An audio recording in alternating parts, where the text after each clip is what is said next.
Kasaragod social media influencer Chinnu പാപ്പുവിന്റെ ആൺ സുഹൃത്തിനെ ജീവനൊടുക്കിയ നിലയിൽ കണ്ടെത്തി. ചൌക്കി സ്വദേശിയായ സന്ദേശാണ് മരിച്ചത്.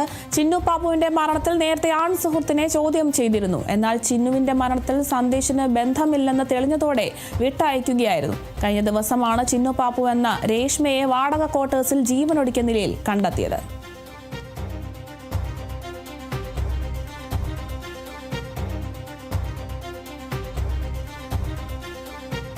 പ്രധാനപ്പെട്ട ഒരു വാർത്ത തന്നെയാണ് ഇപ്പോൾ വരുന്നത്. Kasaragod social media influencer Chinnu പാപ്പുവിൻ്റെ ആൺ സുഹൃത്തിനെ ഇപ്പോൾ ജീവനൊടുക്കിയ നിലയിൽ കണ്ടെത്തിയിരിക്കുകയാണ്. ചൌക്കി സ്വദേശിയായിട്ടുള്ള സന്ദേശാണ് മരിച്ചിരിക്കുന്നത്. ചിന്നു പാപ്പുവിൻ്റെ മരണത്തിൽ നേരത്തെ തന്നെ ആൺ സുഹൃത്തിനെ ചോദ്യം ചെയ്യുന്നൊരു സാഹചര്യം ഉണ്ടായിരുന്നു. എന്നാൽ ചിന്നുവിൻ്റെ മരണത്തിൽ സന്ദേശിന് യാതൊരുവിധ ബന്ധവുമില്ല എന്ന് തെളിഞ്ഞതോടെ ഇയാളെ വിട്ടയക്കുകയായിരുന്നു.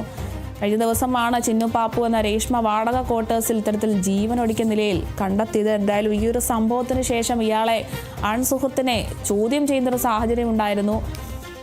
അപ്പോൾ ചിന്നു പാപ്പുവിൻ്റെ ആൺ സുഹൃത്തിനെയും ജീവനൊടുക്കിയ നിലയിൽ കണ്ടെത്തിയിരിക്കുന്നു എന്നൊരു വിവരമാണ് ലഭിക്കുന്നത്. ചൌക്കി സ്വദേശിയായിട്ടുള്ള സന്ദേശാണ് മരിച്ചിരിക്കുന്നത്. ചിന്നു പാപ്പുവിൻ്റെ മരണത്തിലാണ് ഈ ആൺ സുഹൃത്തിനെ നേരത്തെ ചോദ്യം ചെയ്തത്. എന്തായാലും ഈ ആൺ സുഹൃത്ത് ജീവനൊടുക്കിയ നിലയിൽ കണ്ടെത്തിയെന്നൊരു വാർത്തയാണ് ലഭിക്കുന്നത്. ചൌക്കി സ്വദേശിയായ സന്ദേശാണ് ജീവനൊടുക്കിയത്.